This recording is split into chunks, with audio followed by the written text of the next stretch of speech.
श्री ओम गुरुवे नमः। ओम गण गण गणपते नमः। कामरूप कामाख्याय नमः। श्री गुरुदेव नाथ जी की जय। आज काफ़ी दिनों के बाद आपके लिए एक और वीडियो लेके आए हैं, जो कि पिछली वीडियो में डाकनी साधना में आप लोगों का इतना प्यार मिला। बहुत अच्छे साधक लोग हैं जो उन लोगों ने उसको अपनाया भी, और दीक्षा ग्रहण करने के बाद गुप्त नवरात्रों में या आने वाले नवरात्रों में वो साधना भी शुरू करने वाले हैं। अच्छी बात ये है कि जो हमारी प्रातन तंत्र विधि है, जो हमारा यानी कि ये कह लीजिए हमारे पूर्वजों की हमें देन है, और आज का जो युवा पीढ़ी है उसमें अपनी दिलचस्पी दिखा रहा है। अच्छी बात है, क्योंकि इस चीज़ का, आयुर्वेद का और हमारी तंत्र जो क्रियाएँ हैं, इनका अंत नहीं होना चाहिए। क्योंकि सनातन धर्म से बड़ा कोई धर्म नहीं।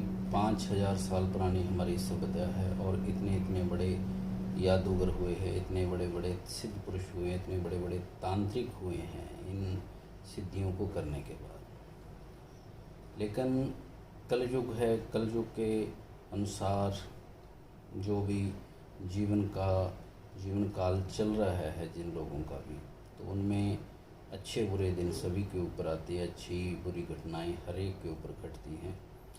तो बिना सोचे समझे तंत्र में कूदना, बिना दीक्षा के, बिना गुरु के तंत्र में कूदना, ये मत करिए। ये बहुत बड़ी बेवकूफ़ी। और तंत्र में किसी प्रकार का कोई शॉर्टकट नहीं है। ये ऐसी विद्या है, ये ऐसा एक विज्ञान है जिसमें सालों बदी मेहनत की ज़रूरत होती है। क्योंकि सीढ़ी दर सीढ़ी जो चढ़ता है तो लास्ट में वही आकाश को छूता है। लेकिन जो हमारे आज के युग चल रहा है और इसमें तरह तरह की पीड़ाएं देखने को मिलती हैं परिवारों में, तो उसके लिए कई नासमझ तांत्रिक, जो नासमझ ओझा लोग हैं, बिना बात के ही बिखेड़ा खड़ा कर देते हैं परिवारों में। भाई को भाई का दुश्मन, और ये समझ लिए माँ को बेटे का दुश्मन बना देते हैं। आपके ऊपर इसने ये क्रिया कर दी है, आपके ऊपर मसान छोड़ दिया। हालांकि उनको आता जाता कुछ नहीं होता, क्योंकि उनको देखना ही नहीं आता। जो ये प्रक्रिया है देखने की, ये बहुत ही बड़ी प्रक्रिया है। बहुत बड़ी मेहनत के बाद ये एक सिद्धि हाथ आती है कि हम किसी का भविष्य में झांक कर देख सकें और उसका दुख सुख हम उसको बता सकें कि यहाँ पर आपके ये प्रॉब्लम आ रही है। लेकिन ये बोल देना कि आपके ऊपर मसान छोड़ा है, आपके ऊपर मसानी छोड़ी है, आपके ऊपर ये है, आपके ऊपर वो है, तो बिना मतलब बखेड़ा मत खड़िए। लोगों के परिवारों में, लोगों के भाइयों की दुश्मनी मत बुलवाइए। क्योंकि आज का जो हम टॉपिक लेके आए हैं, आज का जो वीडियो है, ये ग्रह चाल के ऊपर है। तांत्रिक वो होता है जिसको आयुर्वेद का नॉलेज हो, जिसको कर्मकांड का नॉलेज हो, जिसको तंत्र का नॉलेज हो, वही आदमी आगे जाकर प्रसिद्धि प्राप्त करता है। क्योंकि कर्म कांड के बिना आपको नक्षत्र का योग का पता नहीं चलेगा, और आयुर्वेद के बिना आपको जो हमारी तांत्रिक जड़ियाँ हैं उसके बारे में पता नहीं चलेगा। और योगी भी होता है तांत्रिक, क्योंकि जितनी क्रियाएं हैं, इनमें मुद्राएं हैं, उनका आपको नहीं पता चलेगा जब तक आप योगी नहीं हो। तो ये तीनों का समावेश तांत्रिक होता है, वो तांत्रिक कहलाने के लायक होता है। तो किसी के कोई भी मनुष्य है, उसके जीवन में घटने वाली घटनाओं का शुभ अशुभ प्रभाव जो होता है उनके ग्रह के हिसाब से होता है। अब जिस आदमी को अपनी कुंडली का ज्ञान नहीं है, किसी को अपनी डेट ऑफ बर्थ का ज्ञान नहीं है, तो उनके लिए आज हम कुछ ग्रहों का लेके आए हैं कि कौन से ग्रह आपके जीवन में क्या प्रॉब्लम क्रिएट कर सकते हैं। तो उसको देख के आप अपनी समस्या का समाधान कर सकते हो। उस ग्रह का समाधान कीजिए तो आपके जीवन में खुशहाली आएगी। फालतू में ये किसी को बोल देना आपके ऊपर मसानी और होता आपके ऊपर ग्रह चाल है, तो ग्रह चाल का भी आपको ध्यान होना चाहिए, ग्रह चाल की भी आपको नॉलेज होनी चाहिए। अब जिसके ऊपर मान के चले सूर्य का कोई प्रकोप है, तो उसके तेज में अभाव हो जाता है, आलस्य आ जाता है, जड़ता आ जाती है, कांतिहीनता आ जाती है, कंठ में हमेशा थूक आता है उसके, जिसके ये सूर्य का होता है। और उनके जो पालतू पशु है वो खोने लग जाते हैं या नष्ट होने लग जाते हैं, मर जाते हैं। ये सूर्य का प्रभाव के कारण होता है। अब दूसरे नंबर के ऊपर आता है चंद्र। इंसान जब चंद्र का किसी के ऊपर प्रभाव होता है तो वो दुखी रहता है, भावुक हो जाता है, हर एक काम में उसको निराशा लगती है और अपनी आप बीती बिताकर वो रोने लगता है। ठीक है, ये चीज़ें पालतू पशुओं की मृत्यु चंद्र के कारण भी होती है। घर में तरलता का अभाव हो जाता है। ठीक है, हताशा के कारण गुमसुम रहने लग जाता है। क्षेत्र के कुएं में नल में क्षेत्र का जो कुआं होता है उसका जल सूख जाता है। ठीक है, तो उनके खेत में अगर कोई तालाब हुआ तो उसको अपने आप सूखने लग जाता है। तो ये चंद्र के कुप्रभाव के कारण होता है। और मंगल के ऊपर आ गया, तीसरे नंबर के ऊपर मंगल के ऊपर आ गया। इसमें क्या होता है, आदमी को दिखना कम लग जाता है। मंगल का जिसके ऊपर प्रकोप होगा उसकी नज़र में, दृष्टि में दुर्बलता जरूर आएगी, जोड़ों में पीड़ा होनी शुरू हो जाएगी, बॉडी में अकड़न आ जाएगी उसके, जिसके ये प्रभाव हुआ। कमर या रीढ़ का दर्द होता है जिसको डिस्क का स्लिपिंग के बोल देते हैं, तो उसके ये हड्डी का दर्द होना शुरू हो जाता है। रक्त की कमी आ जाती है, त्वचा का रंग पीला पड़ जाता है, पीलिया हो जाता है। या संतान का जो होता है, संतान दुखी रहती है उसकी, और लेडीज़ नपुंसकता आ जाती है, और लेडीज़ को जो बांझपन का जो ये झेलना पड़ता है। और जिसके ऊपर बुध का प्रकोप होता है, हड्डियां कमज़ोर हो जाती है, दांतों में सड़न पैदा हो जाती है, पायरिया रोग हो जाता है।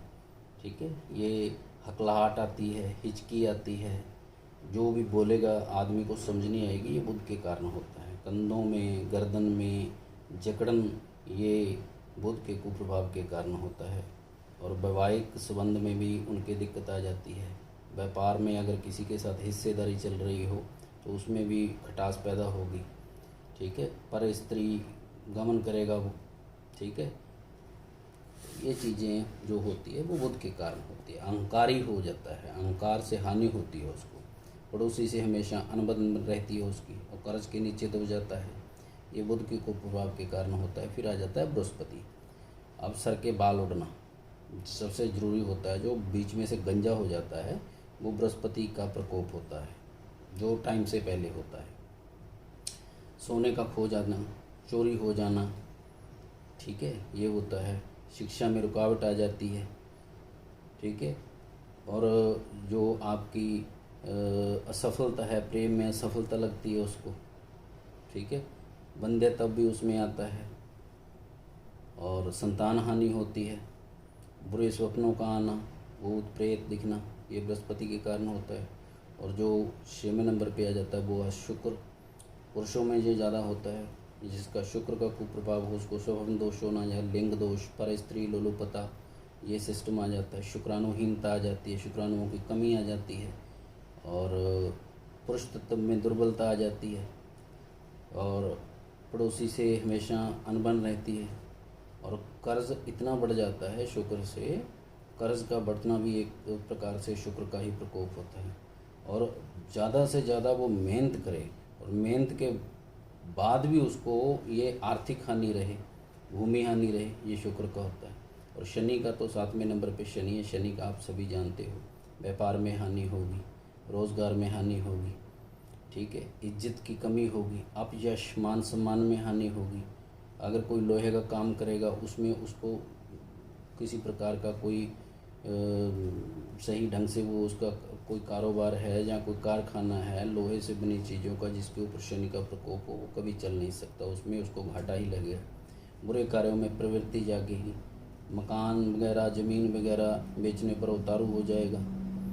और जो कर्मचारी विभाग के वो रिश्वत लेते पकड़े जाएंगे, यानी कि आकस्मिक मृत्यु होगी, और ऊंचाई से गिर सकता है, एक्सीडेंट हो जाता है, अचानक धनहानि, अचानक दुर्घटना, घर में किसी प्रकार का क्लेश, घोर अपमान, ये शनि द्वारा होता है। और फिर आ जाता है 8वें नंबर के ऊपर राहु।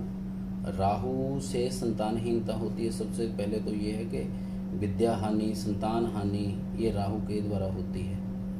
पूर्ण नपुंसकता, अन्याय करने की प्रवृत्ति, रोजगार हानि, चोरी हो जाना, चोर डाकू से हानि, अनिद्रा, मानसिक दुर्बलता, ये राहु के कारण होती है। फिर आ जाता है 9वें नंबर के ऊपर केतु, रोग, ऋण की बढ़ोतरी, कर्ज की बढ़ोतरी, लड़ाई झगड़े से हानि, सांप द्वारा काटना, आग से हानि, शत्रु से हानि, ठीक है, पाप प्रवृत्ति, मांस खाने की प्रवृत्ति, और जो आपका कोर्ट कचहरी के चक्कर, कैद, ये होता है राहु का। अब 9 ग्रहों के अनुसार आपको अगर आपके पास कुंडली नहीं है तो 9 ग्रहों का पूर्ण विवरण आपको दिया है।